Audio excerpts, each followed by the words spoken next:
awakna di majlis tapi rohna mah keur di dagangan. Awakna di masjid tapi rohna mah keur di imah. Awakna di masjid tah nu hese ge di mana urang aya roh urang jeung Allah. Innallaha ma'ana. Allah selalu bareng jeung urang. Tur urang geus diatur di qada Allah. Ketika aya gempa jelema ahli Allah mah masyaallah wa bil qadari khairihi wa syarrihi minallahi ta'ala. Saya di qada Allah. Jelema nu katimpah nu nanaon geus aya di qadana ulah hese-hese. Tah, urang lamun kos kitu tah itiis bakal ka hate. Kitiis. Ketika urang kawin tah nyandung kanyawan kuno kolot neng geus aya di qadana neng.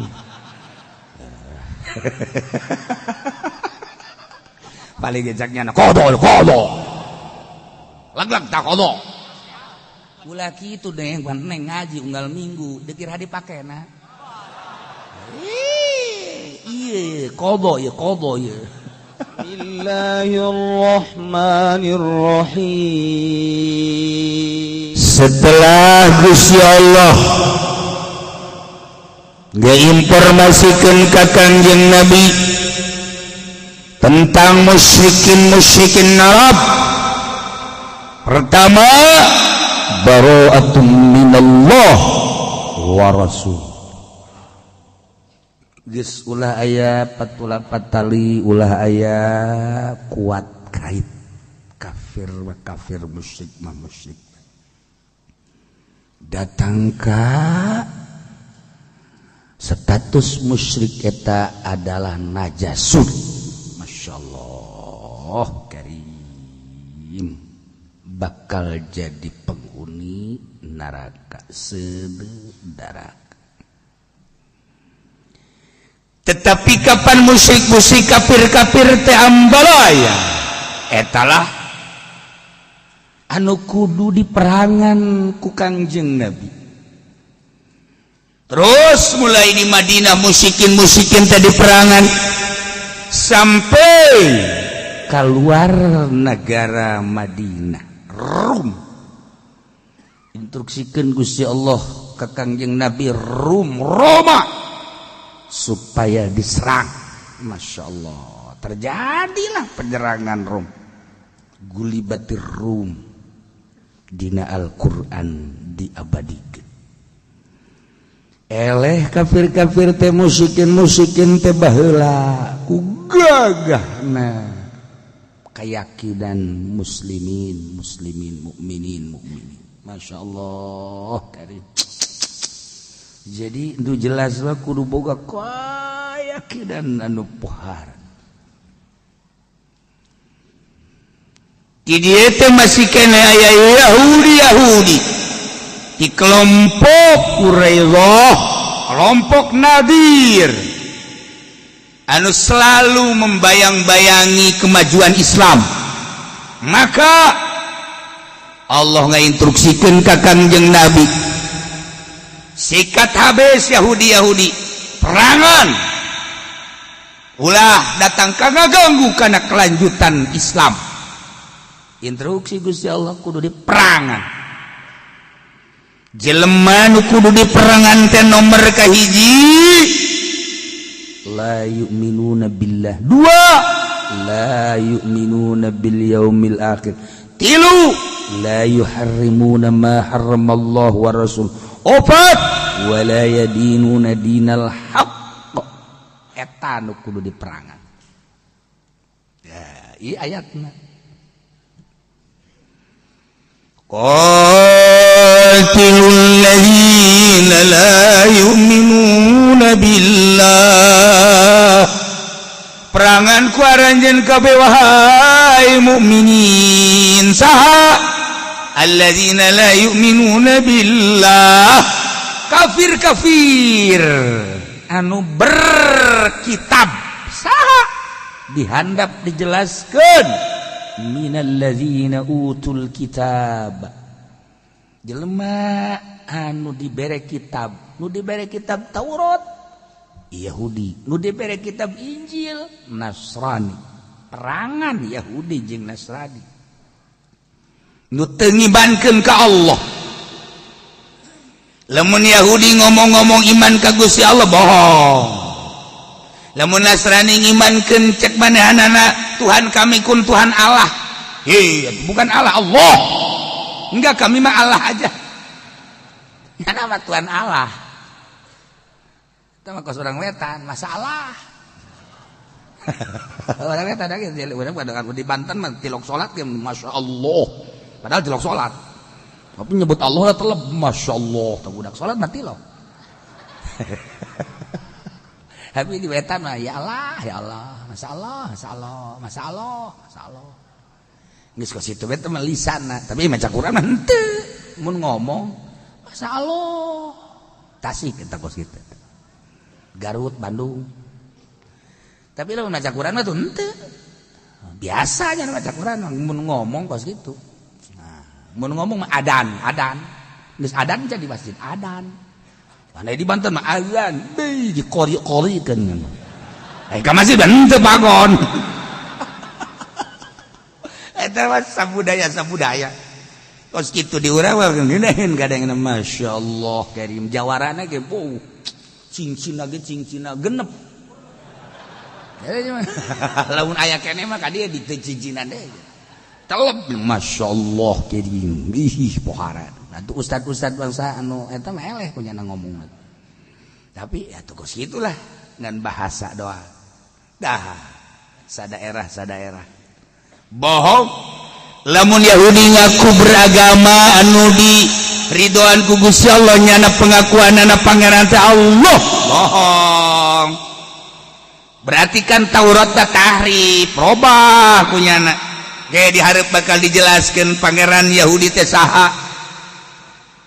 Lamun Nasrani ngomongkeun bahwa kami ge pangeran Allah. Ada Tuhan Allah cenah teh. Nah, Tritunggal. Tuhan Kudus, Tuhan Tatangga, Tuhan Anak. Cenah kieu kitu geus kitu bae ngomongna mah. Tuhan Tatangga segala. Urusan agama patamakan urusan hidayah nyanggakeun sadaya-daya ka Gusti Allah. Ya perang lain kita ngabunuh jelema kita maca 2 kalimat syahadat. Umirtu anu qatilan nas. Kami diparentah merangan manusia cak kanjeng Nabi. Datang ka ngucapkeun la ilaha illallah.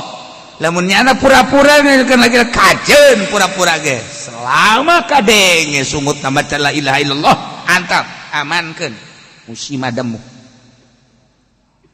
Tatita baca 2 kalimat syahadat.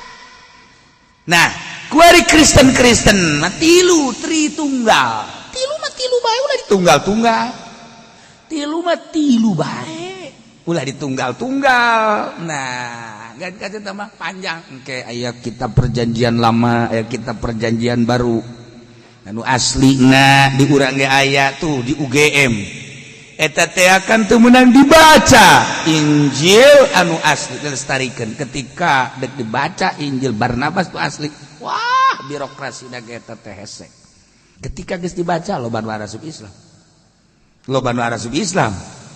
Lamun di sababaraha negara ketika dibere nginjem Injil nu asli kemudian masuk Islam, atuh eta paus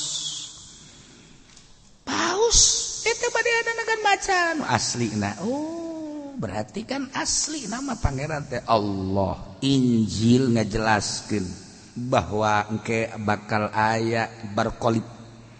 Mun dina Al-Qur'an yati min ba'dismuhu Ahmad. Dina Injil aya bahasa barqalib. Barqalib itu adalah nama nabi terakhir.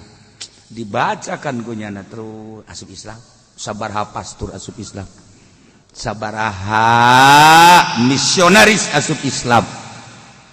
Nah, namun misionaris di urang loba nu asup Islam teu aneh deui. Nu Islam loba nu asup Kristen. Ialah hidayah, masya Allah. Isuk-isuk Islam kene sore geus jadi Kristen, naudzubillah min dzalik. Isuk-isuk Kristen sore geus jadi Islam, mukmin. Hanya Allah nu boga hidayah.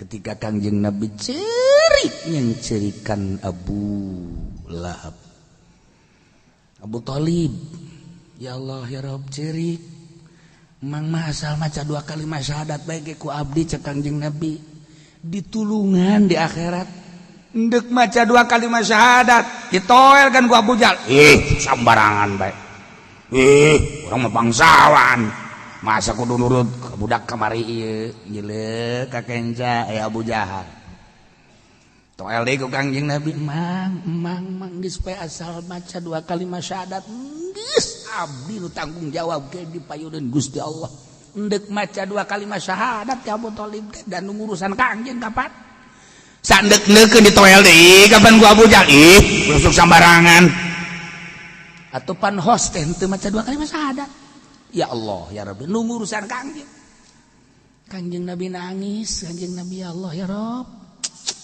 ieu teh kapan ngurusan abdi ieu teh kapan aduh jasa-jasana kan luar biasa turun ayat innaka la tahdi man ahbabta walakinnallaha yahdi man yasha innaka la tahdi Muhammad anjeun moal bisa mere pituduh man ahbabta ka mang anjeun anu ku anjeun sangat dipake ka cinta walakinnallaha yahdi man yasha urusan hidayah urusan Allah kara Kangjeng Nabi nyanggakeun sadaya-daya sakitu ka mamangna nu ngurusan segala-galana moal aya 2 ke Abu Thalib asal maca 2 kalimat syahadat cak Kangjeng Nabi tapi kan henteu na nu mantak endek maot eta sing hade besi digigireun urang aya babaturan nu mabokna besi anak urang pemabok bapak urang pemabok naudzubillah min zalik ulah dilayat ku jelema-jelema nu kos karar itu mengalayat dengan seserian doang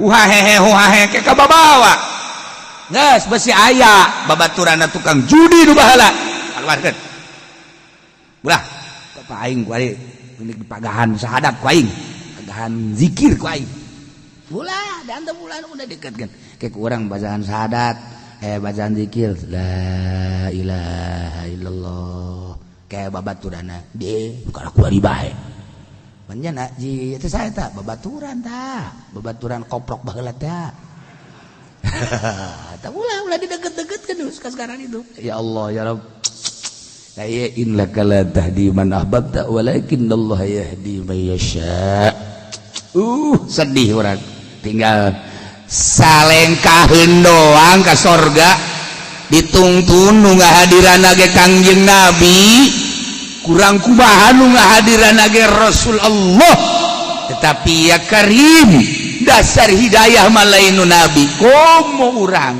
lain nu wali lain nu kiai nu Allah nyanggakeun sadaya-daya ka Allah mantak hakikat mah urang darariuk di dia emang nang urang atuh lain nang Allah nu gerak-gerakeun aya sia mandi terus berangkat kajian subuh macan di kodoan ngeke bae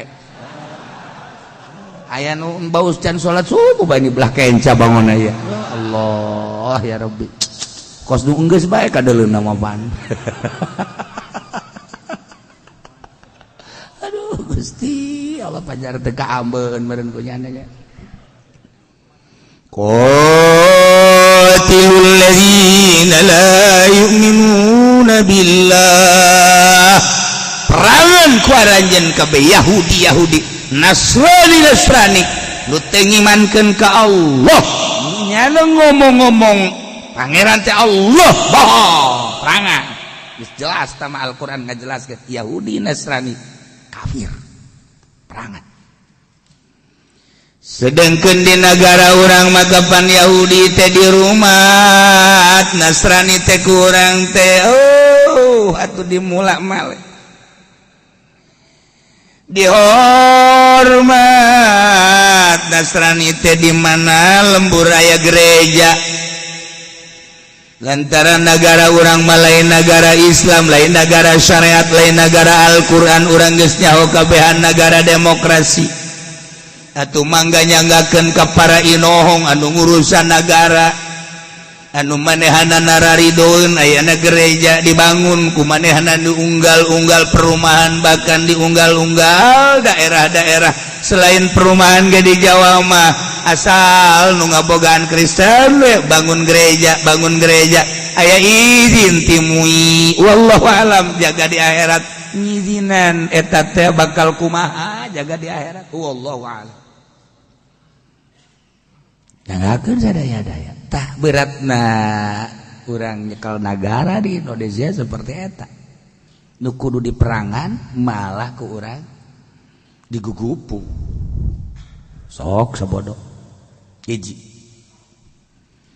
berkembang atuh aya mah Katolik di urang berkembang Protestan berkembang waduh Kristen atuh berkembang bahkan atuh dinaungi bener-bener lamun urang padu kuari ndek kasaha urang minta perlindungan DPR bakal ngalindungi ketika aya padu tentang agama Islam moal ke pusat moal eleh bae urang jang berlindung urang teh kuari ayo coba ge urusan agama dieleh-elehkeun bae sagala rupa pun ku urang dirinci tentang naon kitu ngaranna perlindungan si eta mah kok dilindungi kok urang mah teu emang teu dibaca kitu ku urang sebagai kiai maca ketika kejadian anu naon eta kok dilindungi ketika kejadian anu kok teu dilindungi kejadian di dalam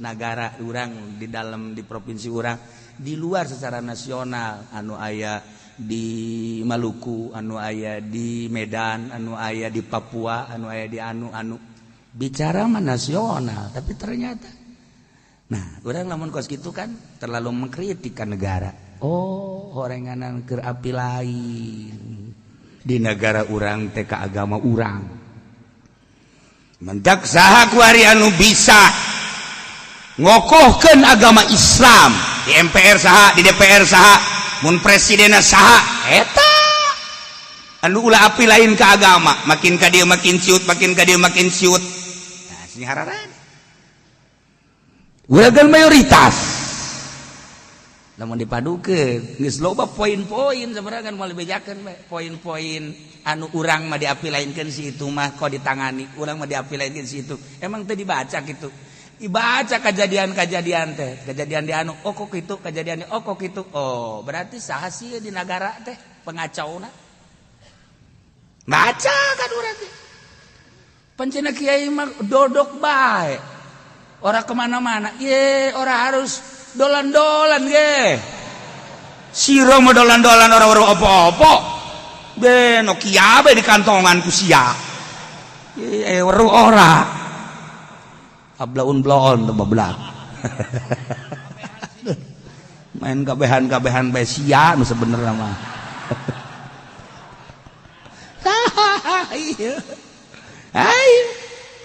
mantak urang kuari mandek aya makin sebel ka DPR teh nu mantak sebel nama mana atuh perjuangan anak di bidang ieu persiaran atuh jauh mantak aya bae timbul sebel hanas kenong begal lede PNS sapatu mah harerang perjuangan anak naon lamun urang nyaritakeun ka perjuangan naon perjuangan atuh jaduit bapan urang terus bae telat saeutik ge atuh pandek dicoret urang eta pajak terus bae teh panjang ngagaji sia goblok sia perjuangan naon di bidang siar mana atuh agama sia ge Islam sarua jeung aing tapi kan bangun api lain amat nah ketika urang minta perlindungan kudu ka mana nu bakal melindungi ya Allah ya Rabb Petek lamun dijerokeun mah urang ka jero, dijerokeun mah urang ka jero, dijerokeun mah urang ka jero. Atuh. Ya. Urang lamun berbicara politik, berbicara ekonomi, kuari teh urang geus kaseret. Geus kaseret. Kuari mantak dolar kuari melaju terus datang ke 15, sakedeung deui pangkat 16. Acak-acakan ieu negara. Urang makan nyaona we dolar 15 we. Waduh, endog naik, endog. Masya Allah. Ya Allah, ya Rabbi, endog naik mah dipermasalahkeun. Susu anak sia mah naik teh dipermasalahkeun. Goblok. Tuh. Kumaha sih kiai teu ka harti? Iya. Sumberna nu mantak naik dolar teh kunaon? Tah, nu kudu dipikirkeun eta kunaon sih dolar jadi naik? Mikir saeutik. kunaon sih perdagangan jadi teu laku ku ari dagang karung datang ka kerek deuk naonana tuh datang ka kerek nu nawar-nawar acan paneta mah pohara ngawarung ge biasa bae nu meuli nu biasa bae datang ka kerek paneta mah kan kerek batu lain pagawean ngawarung iya aya naon ieu tak kudu diteliti aya naon sih dolar jadi naik ngawarung jadi sepi dagang-dagang jadi sarepi kok iya harga-harga jadi nararek aya naon sih ulah sailu-iluna sia masal dibere duit oke asal dibere duit oke iya kadituna leuwih bahaya teliti ya tuh sebelum membeli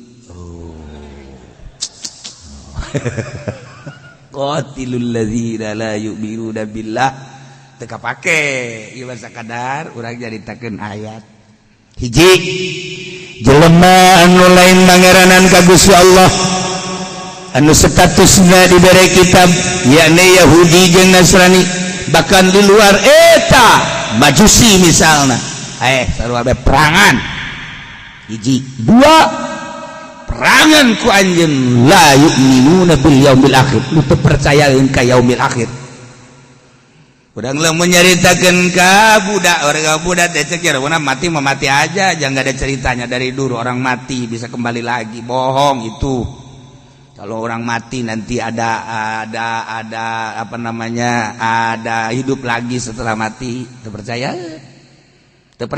loba jelema anu teu percayaeun setelah mati hidup deui Yahudi mah lantaran boga Taurat eta mah nyana aya saeutik padahal mah henteu di jero hatena mah jalamun yakin bakal aya hirup deui akhirat yaumil akhir atuh jana di jamal kos kitu Nasrani dina Injilna bakal urang teh bakal aya hirup deui nyana ngomong iya bohong kayakinanna mah henteu jalamun kayakinanna iya mah lain kos kitu nyana ge neliti aslina kumaha si ieu urang ka dieu lantaran urang mah percaya ka yaumil akhir taliti ke setelah paeh aya pertanyaan ya Allah aing bakal ditanya ku malaikat ieu kumaha engke urang mau bagireun kos gitu kan ujung engke di mahsyar timbang amal waduh aing lamun ditimbang amal engke kumaha engke jembatan siratal ta yaumil akhir teh teh eta isi-isina nah delembah anu teu percayaeun ka yaumil akhir perangan jamanehanana lamun percayaeun manis caya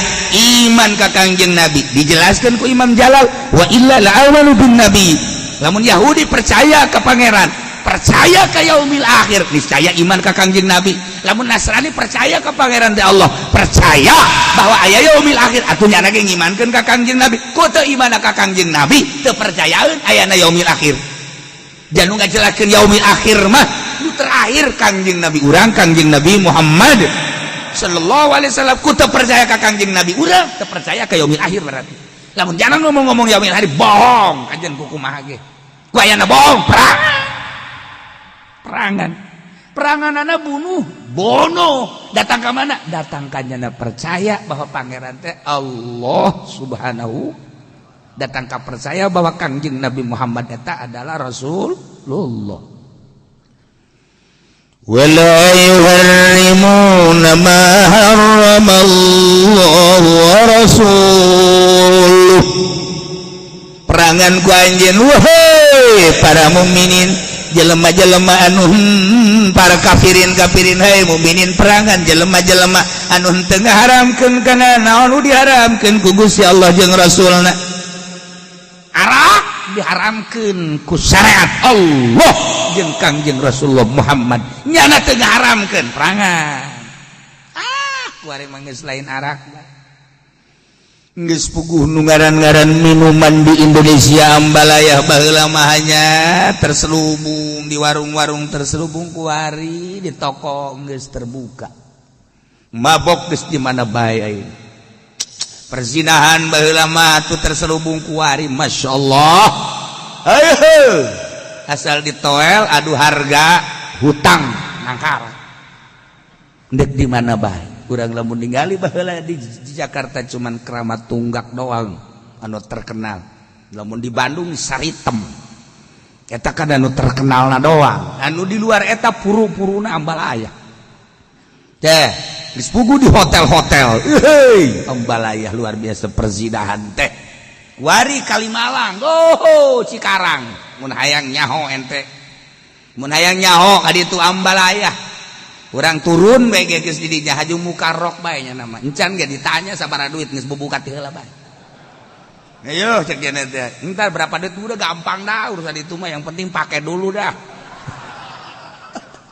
sial jasa Masya Allah teh pere Kalimalang ku goblok-goblok teh dah Ambalaya ratusan lain setik berkeliaran anu baheula di Jakarta ngumpul kuari we nu ka Kalimalang anu ka dieu ka Tangerang Ambalaya nu ka Serang geus di mana bae nah ieu wala yuharrimuna ma haramallahu wa rasuluhu geus puguh arak minuman kuari narkoba gele-gele obat-obat namun dikirim ti Cida ka dieu teh geus lain rahasia kapan pengiriman barang baku di jerona ternyata obat-obat terlarang geus puguh nu diproduksi di urang nu diproduksi di luar negeri beuh Ambalaya di nu ngaran Magadon nu ngaran Uliai nu ngaran BK nu ngaran Ekstasi nu ngaran macem-macem bangsa permabokan pel mabok ya Allah ya Rabbi di Indonesia dirusak orang ngono kos karari cacak kiai nu terus bae dakwah bae pondok pesantren nu terus-terusan ngadakwahkeun wallahu alam mentak Yogyakarta baheula mah negara pelajar wari perzinahan jeung pemabokan paling tinggi di Yogyakarta antak meujeuhna digoyang deui ku Gusti Allah lamun NTB baheula terkenal negara wali terkenal negara kiai terkenal dengan julukan 1000 masjid koreng di jero nama Masya Allah leuwih rusak batan daerah urang Bali pindah ke NTB nda ieu deuk ka rumaha nah jelema kuari hampir teu percaya nah anu henteu ngaharamkeun kana naon nu diharamkeun ku Gusti Allah nu nyata-nyata adalah urusan riba bunga bank geus dihalalkeun ditukil dia make jamul Jawa mah segala rupa kitu keneh bangsa kredit loba nu nang tangan kiai ngajina cenah anggeuskeun ulah sok ngaharam-haramkeun kreditan atuh kunaon juga ngaji macem-macem jelema teh ayo bae da ngahalalkeun datang ka mana geus tanggung jawab sia di akhirat datang ka mana hanya hayang kapake ku negara hanya hayang supaya negara maju prinsip maju negara teh ya atuh kudu dihijikeun heula prinsip maju teh model kos kumaha ai siapa maju teh meureun acak-acakan ai maju cek urang mah rapi sesuai jeung syariat eta adalah maju nyaritakeun maju agama nyaritakeun maju negara kudu aya definisina heula maju negara teh kos kumaha hayang padu maju Ambalaya atuh kudu aya prinsip kudu aya definisi maju heula hijikeun maju negara kos kumaha maju agama kos kumaha ulah haju ngadukung asal mal maju cenah negara kos kitu mah engke heula prinsip maju teh kos kumaha kos modern ieu modern teh kudu aya definisina nu disebut modern teh kos kumaha nu disebut modern teh kos kumaha jeung nu disebut salat teh kos kumaha ulah haju kiai make dasi kemudian make jas teu make kopiah acak-acakan kabelah dituna hukum sakumaha hukum sakabaraut eta ngaranna cenah kos kitu ngaranna maju ya manengan dirantek kieu kos kitu mah diseret ye patu boga prinsip kabeh boga prinsip nu disebutkeun maju agama kos kumaha nu disebut modern teh kos kumaha Gus Dur teh ya orang termodern teu kaluar tina kasalapan kemudian aya Ki Nurholis Majid dianggap modern jil jaringan Islam liberal ditantang kapan ku kiai-kiai bukan begitu modern mah itu geus kumaha 50 kiai dibawa ke Amerika dididik supaya ngaliberalkeun Indonesia supaya maju Indonesia heula prinsip maju teh kos kumaha atuh ora sembarangan ge lah iya ge wede mengkonon sirama Arab diliberalkeun we ora bisa lah jaringan Islam liberal bawa Nurholis Majid ke urang ka dia supaya Indonesia maju ditentang kapan ku kiai-kiai. Nanti dulu yang namanya maju itu bagaimana prinsipnya. Oh, debat. Ulah sembarangan. Gus Dur kurang kumaha nya. Wah, termaju, termodern, tapi teu kaluar tina kasalapanana. Dibanding jeung nu alalanyar kuari nu liberal-liberalkeun, jebolan-jebolan pesantren Amerika. Aing mah ngadengen dia mau dikak bulu mah nya pesantren sidik Amerika. Dua negara kuari nu aya pesantren teh, hiji di Amerika, kadua di Australia. Engke mah lamun di negara urang nu nyekel negara lain jebolan pesantren Amerika jeung pesantren Australia moal bisa di Indonesia. Da ieu bahaya ka hareupna seperti eta. Geus direncanakeun nu bakal nyekeran negara kudu jebolan Amerika jeung Australia. Luar daripada eta teu meunang. Berarti kan ieu urang geus dikuasai sangat luar biasa. Bakal kumaha ka hareup? Rencana-rencana Amerika seperti eta. Masya Allah karim. Tuh, urang mamikiran teh ka hareupna anak incu urang lamun geus terjadi seperti eta. Kuari kakarak ge aya sababaraha ese nu ilu di birokrasi negara. Kuari geus teu aman tentang syariat. Anu henteu kudu dipermasalahkeun ge jadi dipermasalahkeun di Indonesia teh. Kakarak ge aya sabaraha ese mah di birokrasi geus goyang. Berarti kan teu boga kakuatan ieu nu lainna. Naon artina kiai di DPR? Naon artina talar Quran cicing di MPR? Aikos kieu mah goyang. Je Karawang goyang mantep. Ai negara. Tah, sekedar wawasan ka hareupna bakal pikumahaeun coba. Tok dirage lamun engke aya rencana seperti eta, berarti kan Indonesia teh berarti jadi negara Amerika. Ngan jelemana bae huluna hulu Indonesia, jakuari jeung geus kos karari itu. Geus kos karari itu tinggal urang sedih nu aya kok kararia amat sih, kok kararia amat sih, teu berdaya berarti. Berarti kan urang teh DPR teh di urang teh DPR kamangmang. Kamangmang atuh. Ai awakna mah awaknyana, ai rohna mah lain rohnyana. Sebab geus teu berdaya. Deuk kumaha coba? Ieu kakarake taun ieu lamun rencana Amerika engke kudu jebolan Amerika bae atau kudu nurut 100%. Berarti daun bedana jeung Israel. Negara kecil tapi dikuasai ku Amerika. Tah, ieu negara urang. Dah. Enggeus ieu mah urang kudu siap-siap.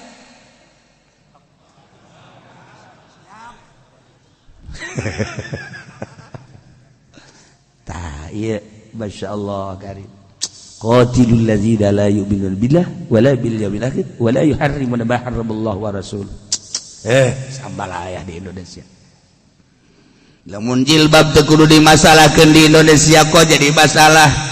Lamun baheula mah hayang aya pertikahan homoseksual eta teh akan di Perancis, baheula teh kuloba-lobana di Eropa, terutama di Perancis. Hayang aya perkawinan lalaki jeung lalaki, usul ka PBB. Ternyata horenganan ngembut Belanda ge sarua bae, Jerman sarua bae, termasuk di Amerika disahkeun lah lalaki kawin jeung lalaki. Kuari kunaon dipermasalahkeun di Indonesia nu kos karari. Naudzubillah min dzalik wa min dzalik. Dan lain-lain sebagainya timbul.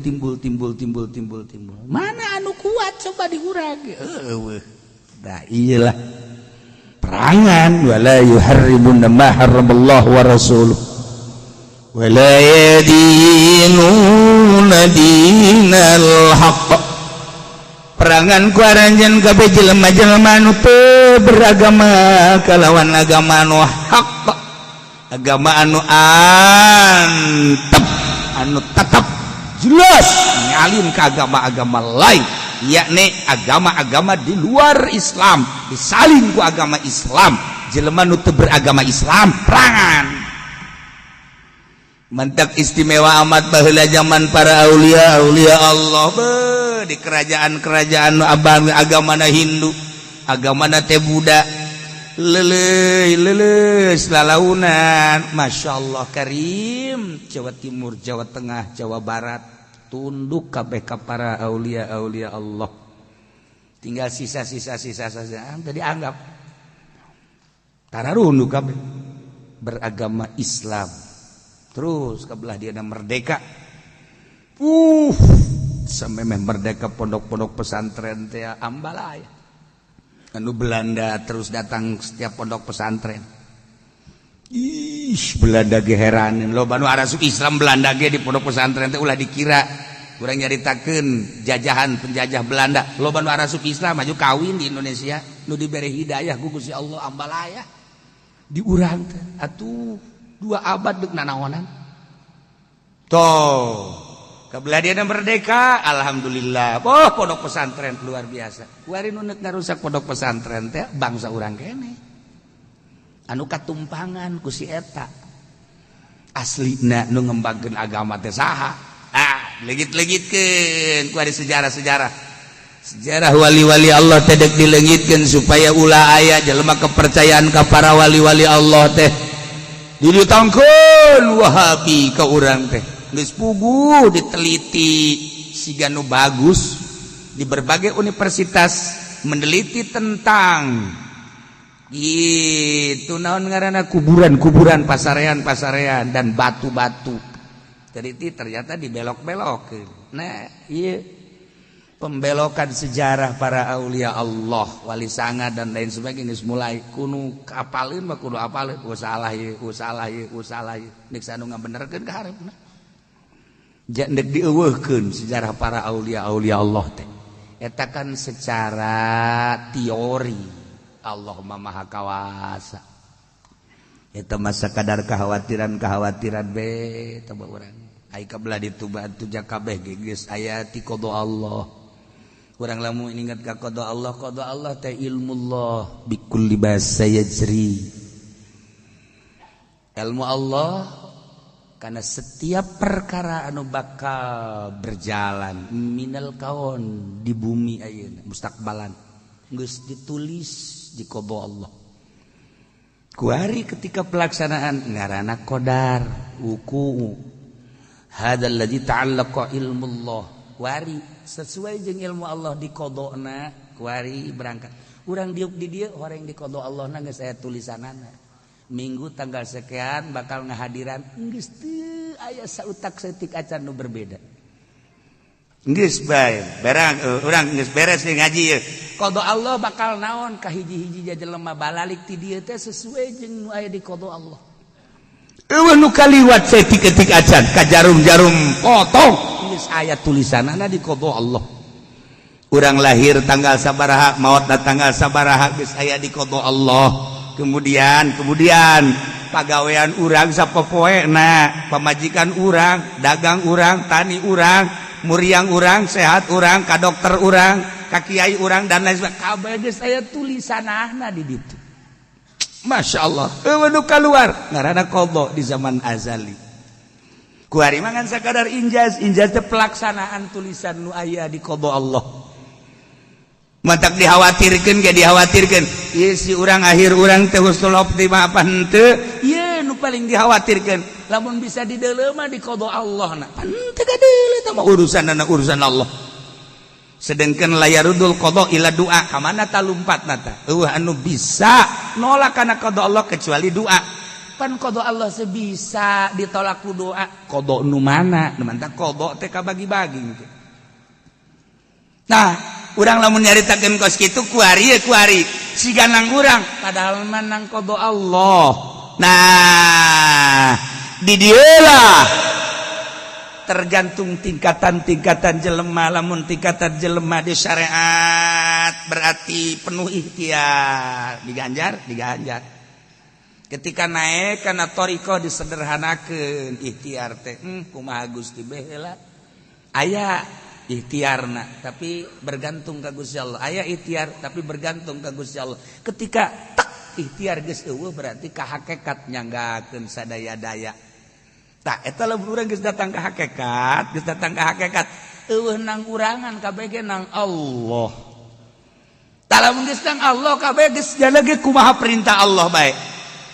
Nah, lamun berjuang dipimpin ku Kangjeng Rasulullah informasinya langsung ti Gusti Allah datang malaikat Jibril atau langsung wahyu datang ka dirina gedaheun sebab langsung ti Gusti Allah ndek turun pembantu malaikat Kangjeng geus dibejaan bakal menang na geus dibejaan bakal anu na geus bejaan geus teu cangcaya urang babarengan jeung Kangjeng Rasulullah pasti jasa ngeunaheun Kangjeng Rasul teu aya para sahabat sarua dibere keistimewaan ikhlasna datang ke hakikat informasi langsung melalui ilham kabelah dieuna tabiin masih hebat asba tabiin kadina makin eueuh nu bisa komunikasi jeung Allah sebab teu hakikat ngan sakadar syariat mah hitung-hitungan doang ai hitung-hitungan hukum mah engkeuna debat cek ieu meunang cek ieu henteu cek ieu hayu cek ieu henteu cek ieu atuh tah mah moal beres-beres syariat mah salilana kos kitu bae nu mantak dina kitab lage mimiti kudu kabelah dieuna ai henteu mah masalah kabelah dah kil pikih teh kos kitu teh ngaranna. Nah, lamun geus bersyariat mah lain deui. Ya, hitung-hitunganna lain hitung-hitungan syariat tapi kumaha Gusti Allah. Teu dibere nempo ka Lauhil Mahfuz. Cuman informasi na akurat.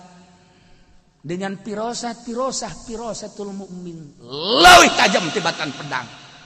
Kabelah dituna hakikat mantak nya nama aya aturan. Teu jadi ka anu teh embung ka anu teh siap ka anu teh perang ge kitu kene perang di zaman kamari ieu di zaman Belanda urang ngalawan Belanda jeung ahli hakikat ngeunaheun pemberangkatan ulah waka heulana tunggu sakitu ditu geus dirange ke heula ulah waka encan aya informasi ti ilahi ti Gusti Allah ketika informasi ti Gusti Allah berangkat berarti kan izin Allah na ta ieu hese urang ge kuarikan dek jandung teh masalah ngan izin Allah apa izin nafsu lain dehem tolol teh budak itulah aku langsung ngadehem iya izin lah hese ge izin Allah apa izin nafsu nah lamun urang geus izin Allah mah tuh masalah aya awewe bu masyaallah nya masal dikawin bae kajeun cenah kula mah henteu di naon ngaranna henteu di naon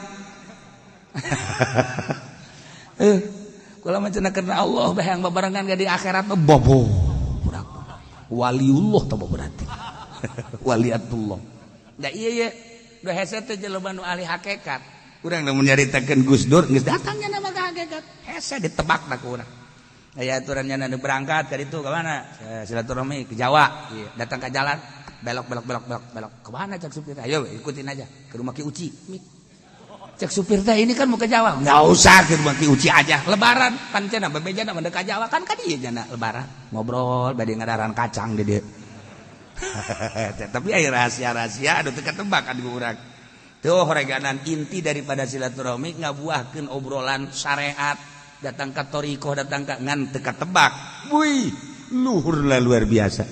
Nah eta keur carita sabaraha kali jada kunjungan sabaraha kali membawa hikmah encan Kangjeng Nabi Khidir alaihissalam cacak-cacak Gus Dur bae membawa hikmah anu luar biasa teu katebakeun nyaritakeun seputar kiai nyaritakeun seputar Indonesia nyaritakeun seputar teu katebak ku urang oh kabelah itu nama nyaritakeun ilmu hakikat teu katebak sama sakali obrolan nu kadengena ku urang biasa padahal luar biasa. Nah, kuari seperti Habib Lutfi, nya itu teu harti ku urang ge. Geus moal ka harti. Moal ka harti jelema kos kitu tiba heulana ge Jalaluddin Rumi teu ka harti ku urang. Urang mun amprok jeung Tuan Syekh Abdul Qadir moal ka harti sebenarnya. Ya urang ge mun babarengan jeung Syekh Maulana Hasanuddin moal ka harti. Moal ka harti ulah-ulah jeung Syekh Maulana Hasanuddin urang babarengan jeung Syekh Asnawi Caringin bae. Lamun amprok urang moal ka harti sarua bae. Atuh urang kapanggih jeung Haji Pendi teu ka harti. Atuh kolot-kolot si kos kitu gara-garana teu kaharti. Atuh mending dirantai bae cek urang teh mah. Teu kaharti sarua. Moal kaharti sebab beda urang diuk babarengan tapi roh anu berbeda. Nu ieu mah babarengan jeung dagangan, nu ieu mah babarengan jeung PNS jeung pemerintahan, nu ieu mah babarengan teh jeung kemewahan, nu ieu mah babarengan jeung Gusti Allah. Atuh mana bisa beda. Rohna di mana? Aya jelema anu kuari awakna makan di majelis tapi rohna keur aya di restoran kan aya. Atuh neuleuh deui jam lewat kiai tah. Eta rohna berarti kan aya di restoran kan bos gitu tah. Ye malah mendek demo kiai tolong atuh kumaha bae sih. Cari balik bae sih. awakna di majlis tapi rohna mah keur di dagangan.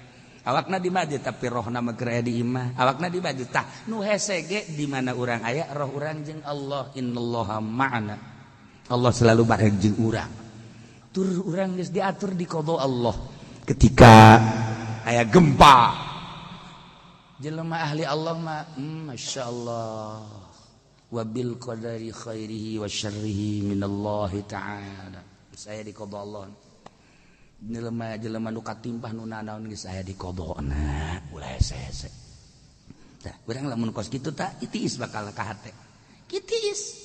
Ketika orang kawin tah nyandung ka nyawan kuno kolot neng geus aya di qadana neng. Paling gejaknya qada. Lag tak qada. Ulah kitu neng neng ngaji unggal minggu dikira dipakena. Iya, qada ya. Pabelit ya dah dicaritakeun qada memang kumaha gitu. Geus moal aya kaluar ti qada neng. Geus kula geus balik ieu qada ieu nya. Ulah kitu neng. Anak sanu ngurusan. Geus urang atur qada bari mah cek nya. Kula balik ka imah ieu geus aya ti qada Allahna.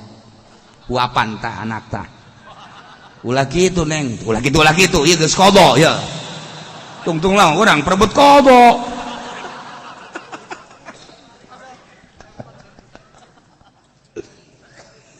Wala yadinuna dinal haqqi minal ladzina utul kitab.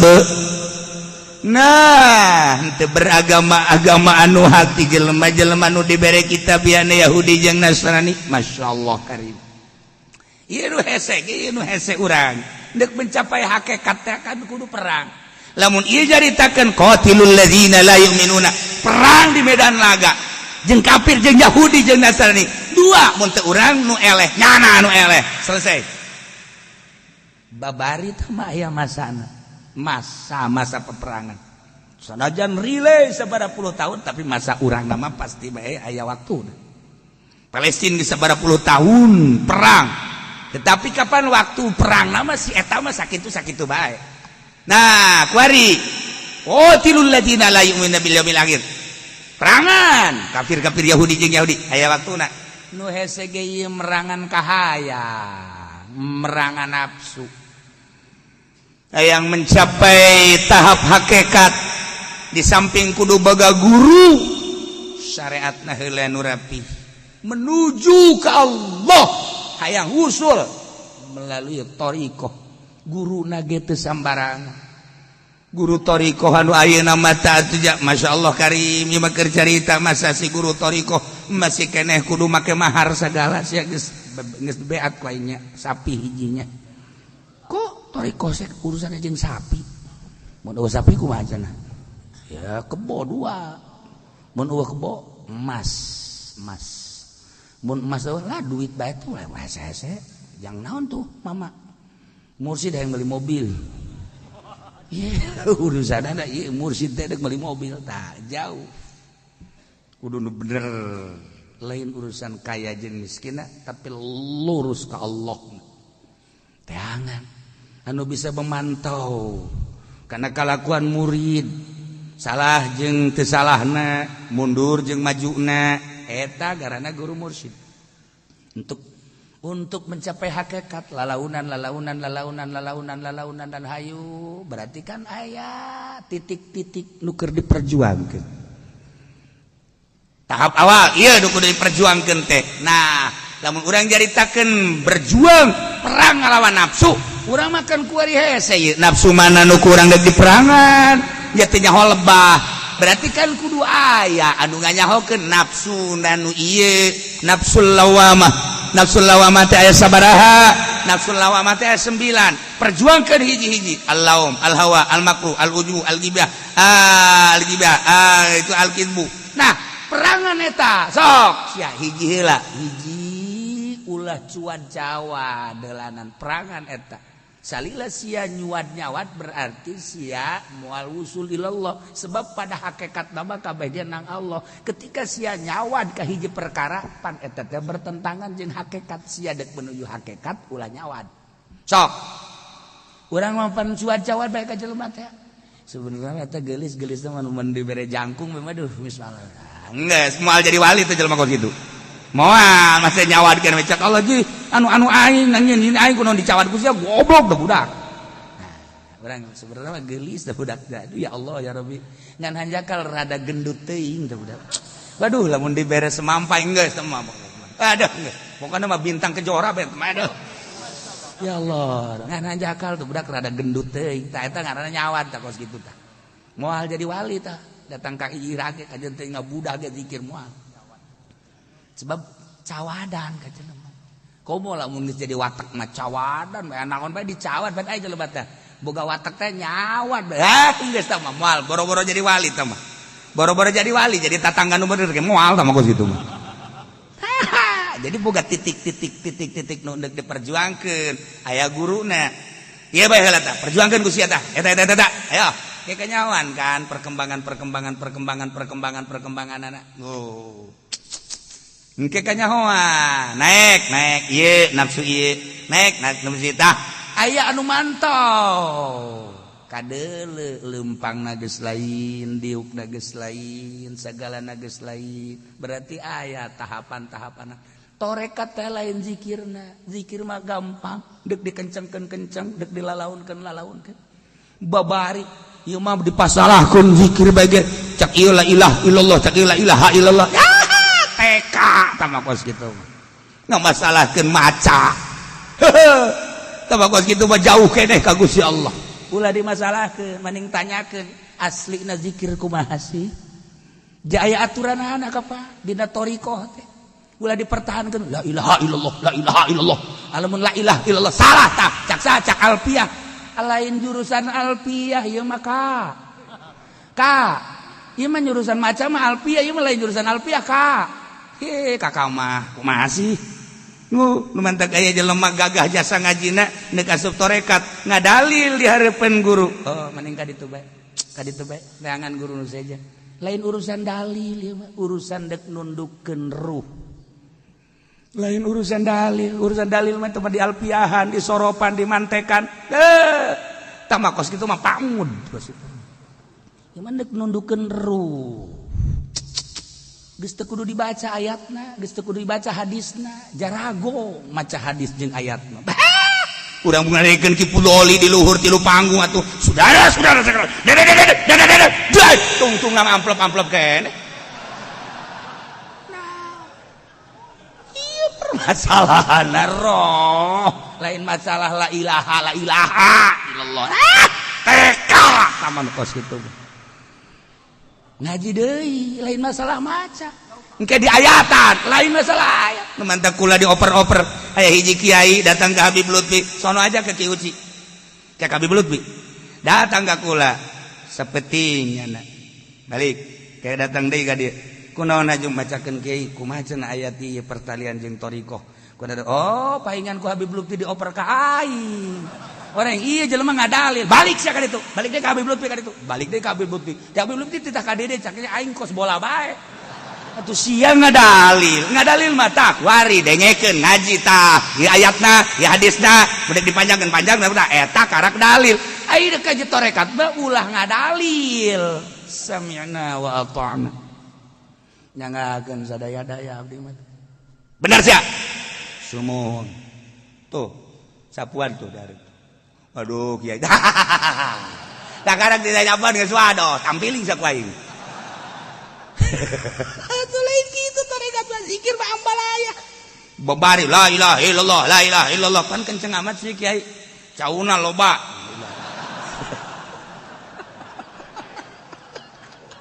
patalina jeung cau asal ngariung dinu susah bae la ilaha illallah 11 la ilaha illallah Kiai saya tikamat lah susah ya sakena. Tarekat si kos kitu heran aing mah masyaallah karim. Nu hese ge ngalunakeun ruh supaya lunak berhakikat karena qada Allah. Qada Allah teh ilmu Allah, qadar Allah teh ilmu Allah. Nu qada mah baheula di azali, qadar nu ayeuna wukuha lagi ta'allaqa bihi ilmu. Berarti kan urang teu kaluar tina ilmu Allah. Karasa apa henteu urang ngojai dina ilmu Allah, kakurung ku qada jeung qadar Allah. Hakikat mah urang teh dina ilmu Allah. Lamun eta ilmu Allah geus nyulusup ka jero kalbu urang moal berdaya. Ya Allah ya Rabb, deuk ka mana atuh abdi jaka nyahoan bae ku Gusti. Kicep abdi teh kanyahoan ku Gusti, denge abdi kanyahoan ku Gusti, abdi teh keur ngojai di ene-ene mu Gusti isin. Gusti paingan Kangjeng resepeun pisan. Lamun Kangjeng puasa poe Senin sebab kelahiran, mun poe Kemis lantaran pas amal ditempa ku Gusti Allah, kulana keur puasa cek Kangjeng. Resep Allah neuleukeun kula keur sujud tahajud, Allah neuleukeun kula keur duha.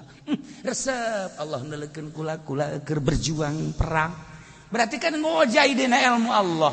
Nah, lamun jelema geus ngojai dina ilmu Allah, moal daek kikiran.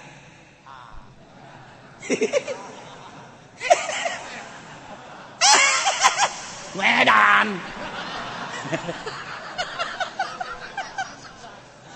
Aya bener. Di mana? Ya di jalan, buku di mana aing goblok. Eta kolot eta tolol. Ya di jalan, mal kebal deui datang ka dinya datang. Iya.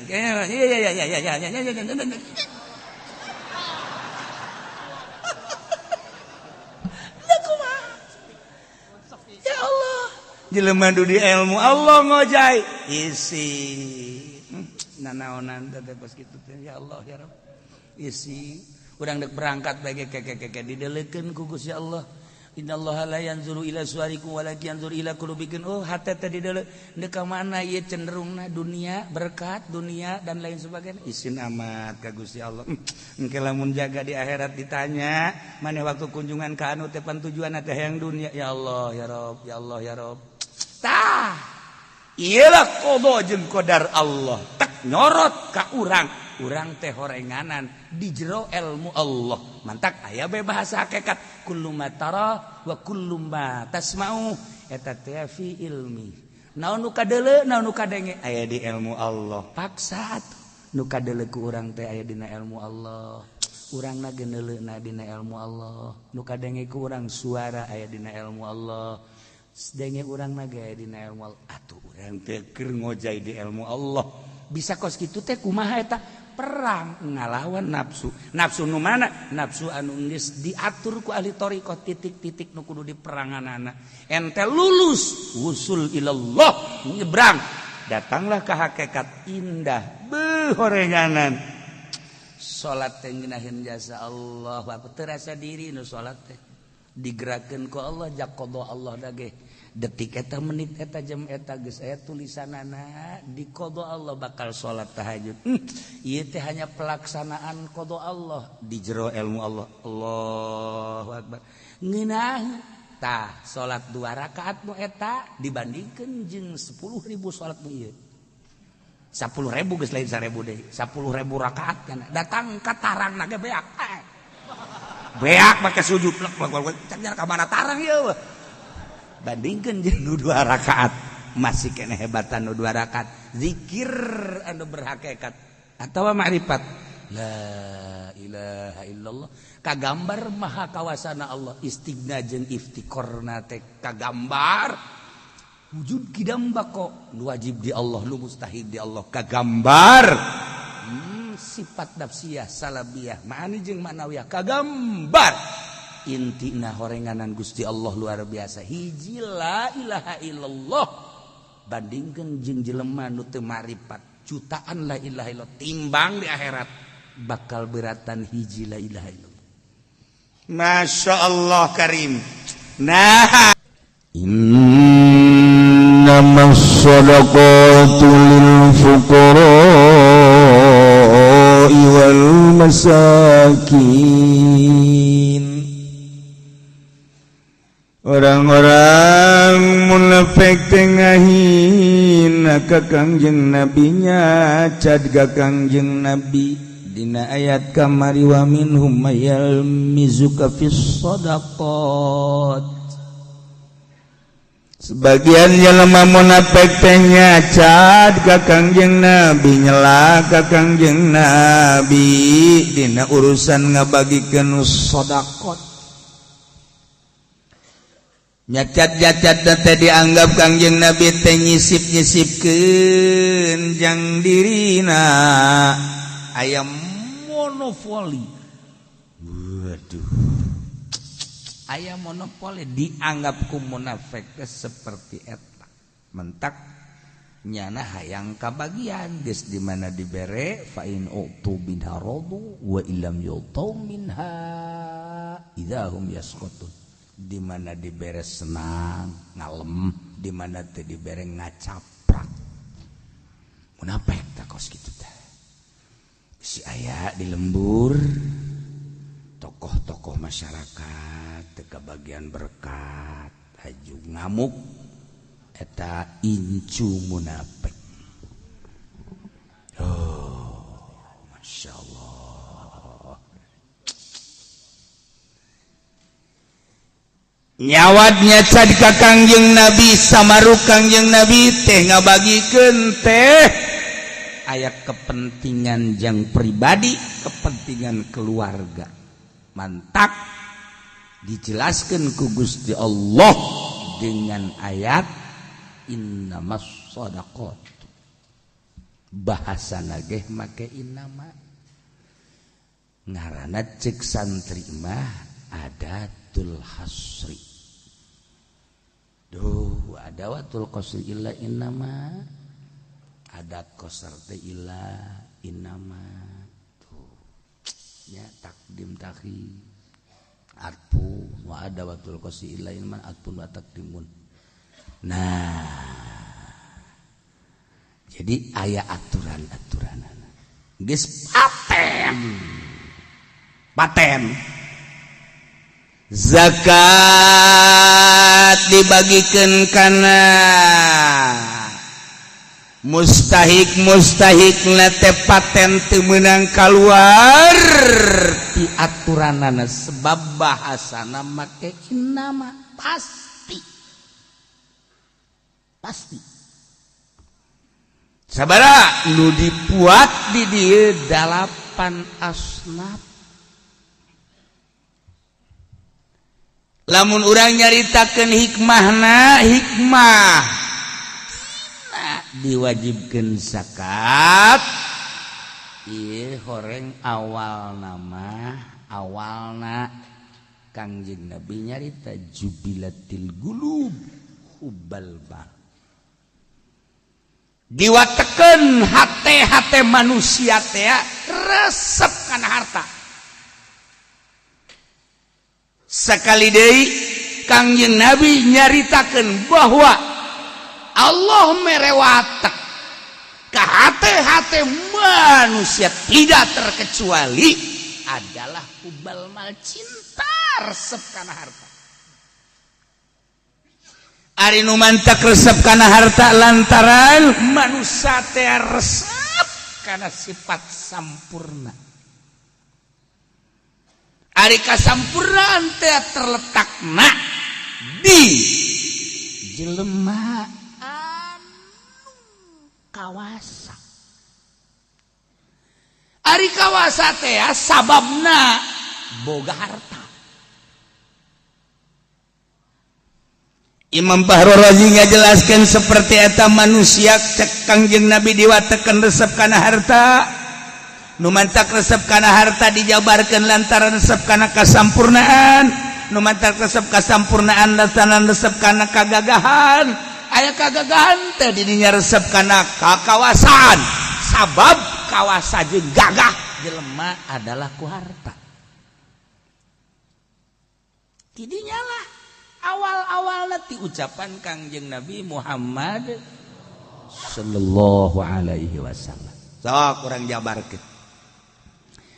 Ari si eta ku hari sakolana naon? Oh, geus ulah nyaritakeun sakola geus jadi insinyur. Beuh. Jadi insinyur. Masya Allah. Nyana bisa sekolah. Pan bapana gagah nyana masugi harta. Hari itu Ki Jahid kok hari make pet. pet naon eta petna hejo TNI anti tembak nyana kuari geus naon eta jenderal ku hebat apa geus jadi jenderal gitu masyaallah pan bapakna baheula nyakolakeunana nyana mah boga duit teu kudu jualan nyana mah sugak sogokna lancar duit keur carita sakola ari sieta emang kurang kuari gul nyana mah kuari teh geus di pabrik emang nyana atuh baheula sakolana jurusan akuntansi naon si akuntansi aing mah kadieu nanya ya kanu bodoh ai kadieu nyaraho kabeh teu nyaho sih geus kolot kajeun teu nyaho ge tah oh paingan atuh emang di mana nyana yo pan nyana mah sakolana tuh di Trisakti amoh pan teh mahal bayar nya tuh bapana kan sugih ya kari sugih tah harta sempurnalah nyana jadi sarjana sempurnalah nyana jadi jenderal sempurnalah nyana jadi insinyur akibat sekolah di bodalan ku bapak sugih aya tah saha eta eta teh pamajikan Ki Zaid urang mana emang anak gubernur tidak bisa kawin ke anak gubernur atunya nama mejeuna jam mobilna gitu deuleu ku sia tuh deuleu tuh salapangan mobilnya anak kabeh angkot 08 suka tuh mejeuna nya nama bebesanan jeung gubernur teh tuh kan paina naon eta harta tuh eta saha petot amat eta tah oh eta pamajikan di Pendi uyuhan atuh sakitu ayana bae sebab naon teu gableng harta ya Allah hebat amat hari itu satu nyiun yayasan emang teh jauh Ki Bakar nyana bisa nyiun yayasan itu gede amat atupannya nama mimiti basanten mudirun oh ajo ka Misro nah balik ti Misro kuari nyana nyiun yayasan eta tanahna pan bapana baheula nyana mah tuh kan harta sia teh bejana dek calon naon teh calon bupati beh emang atuh nya nama pan hartana ge saadang-adang jelema bahkan mimiti dagang hebat dagangna ajupan maju hayang agung hayang mulia eueuh deui hayang kasor ya jadi bupati lah tuh mejeuna nya mah jaja loba hartana harta tuh eta mobil saya eta mobil mana tah eta LGX kurang Madura geus datang bae dek nimbang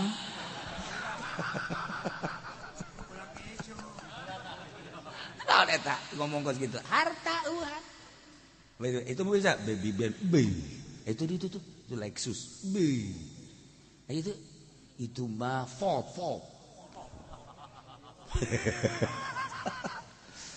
itu Cadillac nyaho ngaran teh rupa Cadillac beuleung nu boga gudag garam boga Cadillac teh panjang mobilna teh lamun di tol teh aya sedan panjang Cadillac wahara sabareut ulah nyaritakeun sabareut sia bisa murag jantung ngadenge Cadillac nah itu Rolls Royce masyaallah geus aing mah nyaho-nyaho ngaran atuh lanan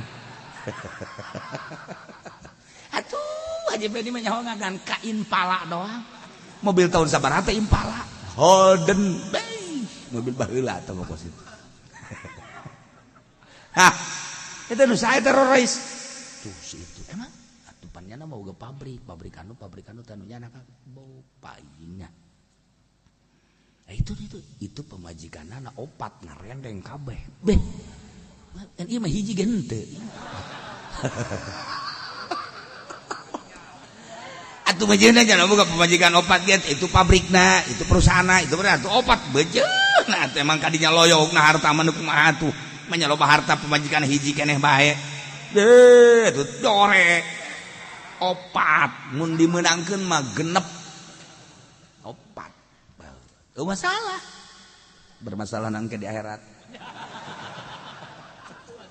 ya harta oh bener harta masyaallah eta kalau mun aya tukang ojek nyandung didaroakeun teu beres kurang lembur goblok sia ngojek nyandung goblok tolol sia salembur ngadoakeun ku baledeg kajadian tukang ojek